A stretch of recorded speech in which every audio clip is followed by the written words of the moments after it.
Brotherhood garage sale.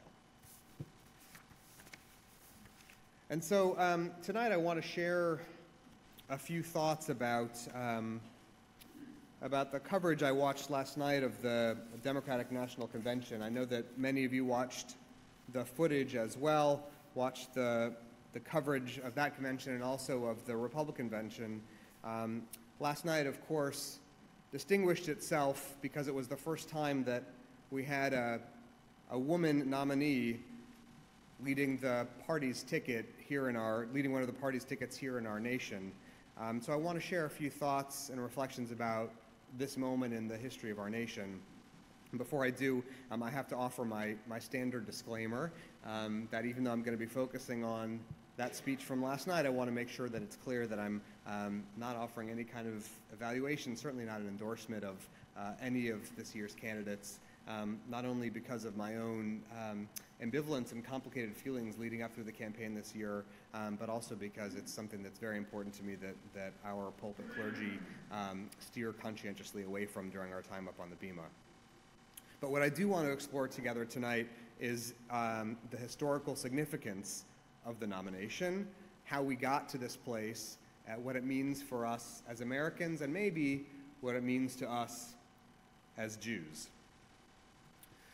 So I want to start by noting that I'm not sure at what point it was during the progression from 20th century feminism into 21st century feminism that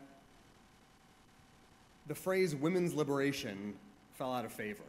People don't really use that phrase anymore when talking about modern feminism, but in a way I regret that it has, because the wording, despite its slightly provocative tone, did a job of positioning feminism into the context of other liberation movements in modern history, including all of those movements in which those who work to make space for those who are restrained at the margins do their work conscientiously and untiringly. Liberation activists of all kinds, including, and especially I might add, in our own reform movement, find themselves animated by a kind of almost evangelical urgency. The urge to break chains is always urgent for those who take it upon themselves, because it's not only an intellectual challenge to be overcome. For equality to be delayed is a fundamental violation of the way the world wants to be, or so it seems to those who are proponents of those liberation movements. Of course, political liberation doesn't always bloom up gracefully from the grassroots. There are times that freedom has to be seized or taken by force. Far too often in recent history, we've witnessed chilling scenes in which freedom is delivered at the point of a sword or the barrel of a gun. But the moral and sustainable kind of liberation, however, is one given by those who hold power. That's the kind that results when power is willingly ceded because it's the right thing to do in order to move civilization toward deeper compassion and a more refined morality. So as I've said to you on several occasions from this pulpit and in conversation, I'm not a mystic. I'm a rationalist. But I still find myself marveling at how often it seems that the universe magically delivers us a Torah portion that comes at just the right time in our lives and in our history. The same thing is true again on this Shabbat. So this week, our Parsha tells the story of a man named Tzlofchad. Well, it's not much of a story about Tzlofchad because he dies just as soon as we meet him in the Bible. But he dies leaving behind 5 daughters. As the Torah relates the story, the 5 women approach Moses one day in the wilderness so that they can file a specific legal claim. It seems that when their father Tzlofchad died, he left no male heir behind, just the 5 women. And so according to Israelite law, their father's entire estate would have been lost to them, because women had no right to inherit property from a deceased father. And so the daughters gather their courage, and they seek an audience with Moses, and they present their claim politely but forcefully. Tna lanu achuza betoch achei avinu. Please, they say, give us an inheritance just like the men of our father's clan. Now, knowing what we know about Moses and knowing what we may about Israelite law, he could have easily dismissed their claim. It would have been even more easy for Moses to have ignored it, so that it would never have made its way into the pages of Torah to begin with. But that's not what happened. After consulting with God, Moses concludes that the women's case has merit, that their argument is just and right, and so the ancient law of inheritance is amended, so that women are now, for the first time, granted the right to inherit. It's a great story, happy ending, makes us feel really good, makes us pleased to see our own modern egalitarian principles reflected and validated in the Bible. And it's especially gratifying to have this proto-feminist story as our assigned reading this week, when for the first time a woman becomes a nominee for the highest office in the land. But the thing is, it's not really a feminist story. And it's not really the case that the women won because all of a sudden ancient attitudes toward women changed in an instant.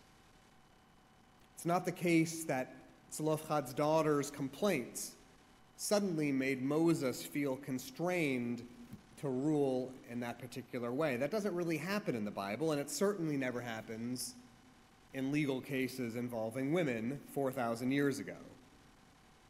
It happened because, for the first time, the Israelites' male leadership was willing to loosen its grip enough to make it happen. Now, I want to be cautious about transforming the story about ancient women's liberation into a story about men's heroism, because it's not. But the lesson is more profound and more penetrating and more meaningful in its comparison to today's politics when we explore the angle of Moses' role in the case.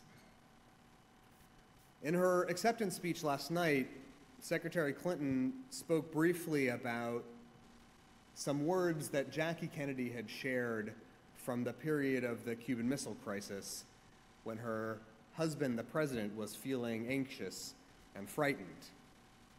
She said that to President Kennedy, what was most worrisome was not, and now I'm quoting, was not big men with self-control and restraint, but little men moved by fear and pride.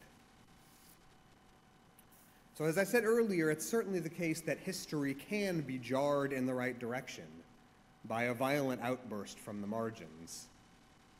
But for history to be changed for good, it requires decisions by those who hold power to step back from their smallness, to consciously diminish their own fear and pride, the fear and pride that dominates the hearts of weak leaders. Meaningful change, positive, moral, historical change, that happens when those with access to the levers of power and wealth and influence choose for the first time to loosen their grip on the levers and make space for diversity in the halls of power. Do you know what it's called when social change do you know what it's called when social change is driven by compelling moral imperative? It's called historical inevitability. There was a time when our nation's racially segregated schools had to be integrated with the force of guns and badges. But now, 52 years after the Civil Rights Act, the idea of racially segregated public schools is incompatible with what we know America means. It's now impossible for us to imagine our nation as being a place with segregated swimming pools or drinking fountains. Today, it's unthinkable for America to be a place where it's legally defensible to bar another American from employment or home financing or a public education because of religion or race or disability. Today's understanding of what all men are created equal really means is so broadly shared, so universally self-evident that it has become practically a cliche. It is impossible for most of us to imagine otherwise, despite the fact that racial segregation was an everyday reality 50 years ago and that human slavery was one barely 150 years ago. That's historical inevitability. So how do you engineer change like that? How do you bring about that kind of human liberation so that it sticks for good? Part of what's necessary is that it doesn't happen when those at the margins push down the walls. Instead, it happens when those in the center assist in dismantling them. The same power that kept out the marginalized in the old world becomes the power that invites them in and endows them with dignity and security in the new world. The liberation of African Americans in our country couldn't have happened without white Americans who held political, judicial, legislative power, using that power to free others instead of shoring up their own privilege. Equal access to equal marriage could never have been made law unless straight couples joined the struggle of same-sex couples. Accommodation for the disabled was never a priority until able-bodied lawmakers and business owners realized and affirmed that making our buildings and our public works accessible to all ultimately represents a lighter burden than knowing that our doors are closed to millions of our fellow citizens. The moral case that Zelophehad's daughters made was insistent but not destructive. They never said, "Let us in or we're leaving," "Let us in or we're burning the place down."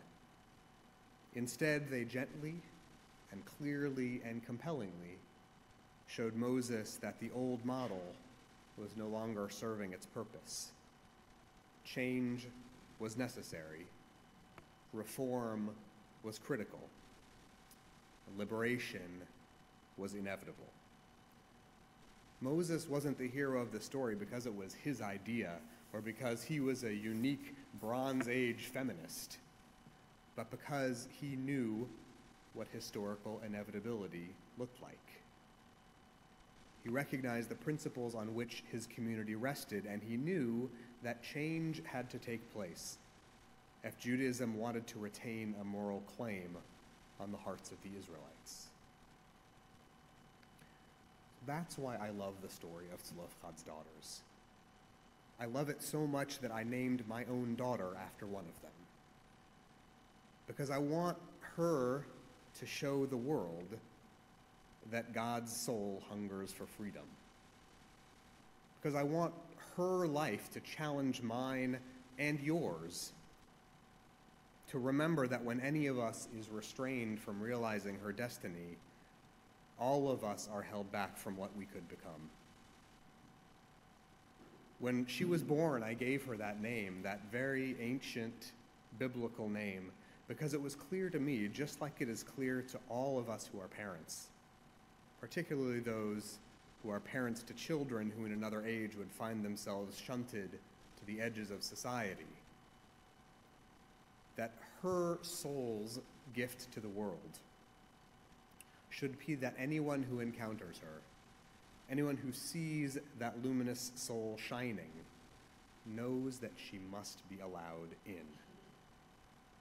Because to exclude her, to exclude any of those children from the heart of our community, is to exclude the community from its own heart. Last night, Secretary Clinton made sure to mention in her remarks the Latin motto of our nation, E pluribus unum, from many we are one.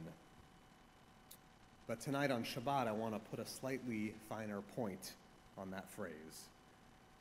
It's not only that our nation is uniquely qualified to engineer unity from diversity, but that, paradoxically maybe, as our diversity increases, so does our unity. Our unity increases directly and proportionally with our diversity. The more that the heart of our nation expands to include, regardless of the color of our skin or the language we speak or the people we love or the way in which we pray, that expansion knits all of us and our nation into a more perfect union.